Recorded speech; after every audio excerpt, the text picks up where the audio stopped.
The Rules of Wealth Part 5. The real test of richness begins after getting money. In the last watch of the night, the same boy was just about to close his diary. From Part 1 to Part 4, he had understood the entire path of money, hard work, skill, selling, saving and emergency. But as soon as he thought that the story was complete, a new question appeared in front of him. If money has come, stayed and started growing, then how will it be used now? The fear begins right here. Because some people build wealth, then ruin their life with that very wealth. Money can become freedom, and it can become a trap too. The curiosity is, who is truly rich? The one who buys expensive things, or the one who uses money with understanding, dignity and purpose? The final lesson of Richard Templar's wealth journey is exactly this. Earning money is important, saving money is important, but using money demands the biggest maturity. In Part 1 we knew that money is not bad. In Part 2 we understood that wealth is not a reward, it's a consequence. In Part 3 we learned to see our financial reality. Part 4 taught us to learn selling, save money for old age and rainy days, do not spend future income and recognize enough. Now Part 5 says that the real character of wealth is visible when you have a choice. A choice of luxury, of show-off or of meaningful impact. Intentional spending and family legacies. Imagine a couple. Both are musicians, have made money by working hard in life, and now buy a big house in the countryside. This house is not just an investment in walls and rooms. This is a decision for open air, peace, nature, and a stable family environment for their future child. In that property there is long-term value too, emotional value too, and the possibility of a legacy too. Money here was not just spent, it was applied in a direction. Now on the other side, think of a famous life, where there is a lot of money, a lot of fame, but self-control has broken down. Addiction, headlines and chaos are slowly eating away the wealth. This contrast is very clear. The first example uses wealth to build a life. The second example shows that wrong habits can weaken even wealth. Money is an amplifier. If there is clarity inside you, money increases clarity. If there is confusion inside, money makes confusion even more expensive. That is why it is necessary to ask oneself, why do I want to become rich? Just to show off, to hide insecurity, or truly for freedom and stability? What is your long-term expectation? What will money give you? Security, respect, options, family comfort, social impact, or just the desire to look big in the eyes of people? If the goal is shallow, wealth will also feel shallow. But if the goal is meaningful, money will not remain just numbers, it will become an extension of your values. The biggest question is, what kind of world do you want to live in? And what can you do with your money to make that world a little better? It could be that you support a school, pay the fees of a poor child, help a family in an emergency, or build a better system for your employees. Every person does not become a billionaire, but every person can become responsible. Whether money is small or big, its use reveals your character. What kind of legacy do you want to leave behind you? Just property, jewelry, and bank balance, or a lesson seeing which the next generation becomes stronger? The most important legacy is giving financial wisdom to children. Raise them not just by giving them money, but by giving them a sense of money. Tell children how income comes, why saving is necessary, what investment is, where debt becomes dangerous, and how overspending weakens the future. If schools do not teach all this, the home will have to become the first financial classroom. Kids learn less from lectures and more from the daily behavior of parents. If they see you spending on every small desire, they too will consider spending normal. If they see discipline, they will learn discipline naturally. Show them this also, that sharing is not weakness. Helping someone, supporting a needy person, and using money with respect builds a wealth culture. But children do not just see your generosity, they see your show-off too. If you buy everything just to show off, they too learn to buy approval. True discipline and the trap of comparison. Therefore, after wealth comes, it is necessary to understand the temptation to flaunt. An expensive car, a big watch, a grand party, a luxury holiday, all can give attention. But attention and respect are different things. Attention is often received from noise, respect is often received from discipline, humility and consistency. Richard Templar shares that a truly wealthy person does not beat the drum of their wealth. He remains practical, refined, calm and grounded. A story of a millionaire relative comes to mind. A boy went to sleep leaving the room's light on. The relative saw it, explained it to him and spoke of a $10 fine. This story might look small, but the message is big.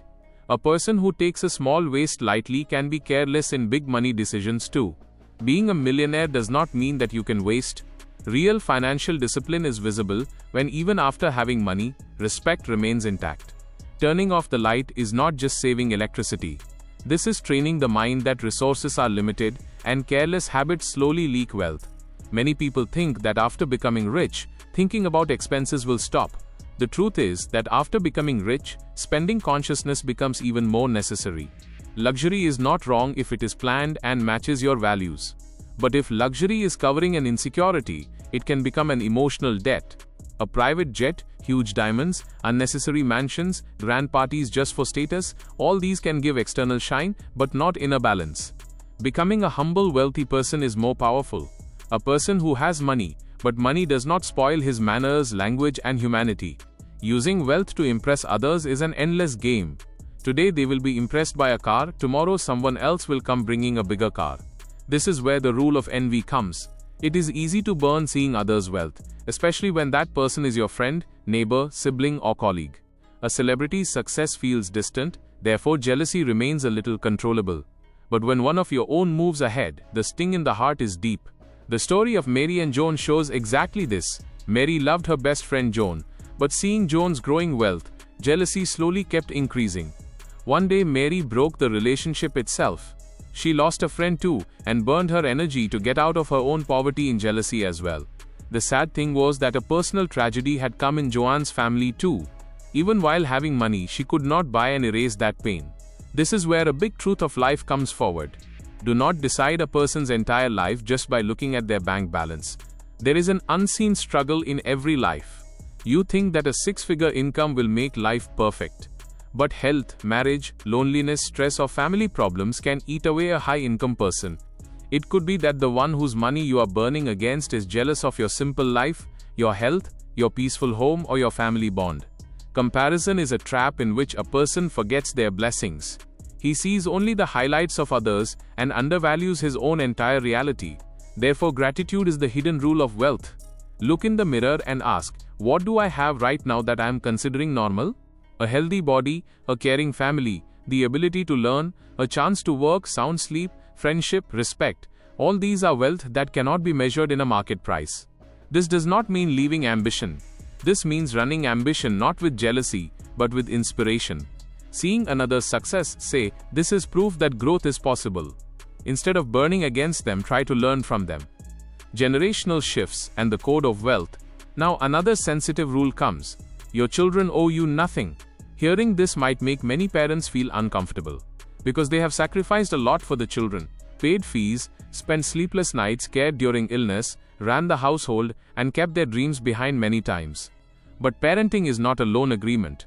Children came into the world by your choice, not by their request. Raising them was love, not a business transaction.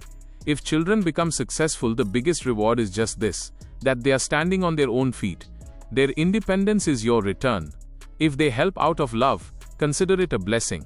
But if you ask through hints, pressure, or guilt, bitterness can come into the relationship. Teach children financial responsibility, but do not keep them in emotional debt. Respect does not come by asking, it comes naturally from your behavior. If you have given values, they will care for you. Sometimes with money, sometimes with time, sometimes with presence, sometimes just with a sincere phone call.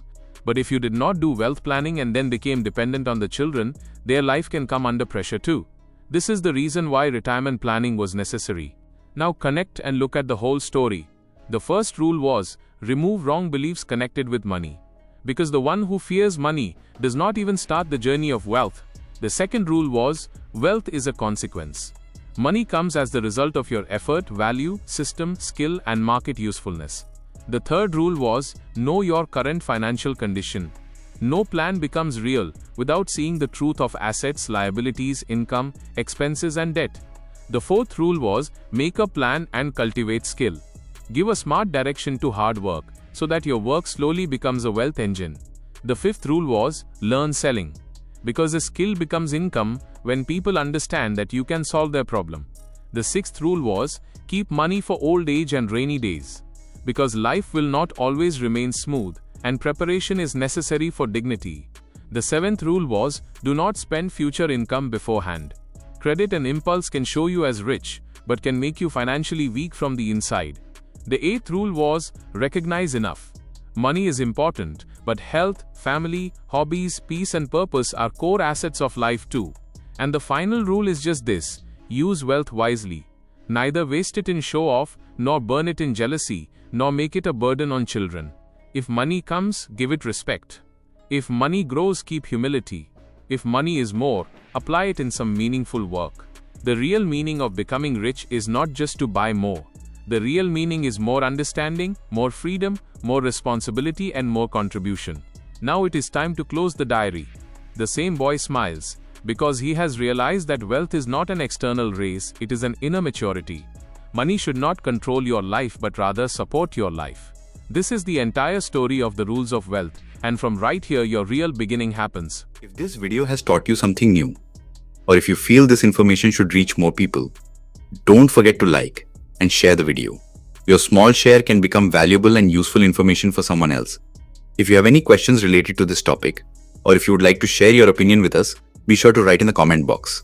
We read every question and suggestion from you, because your feedback inspires us to create better content.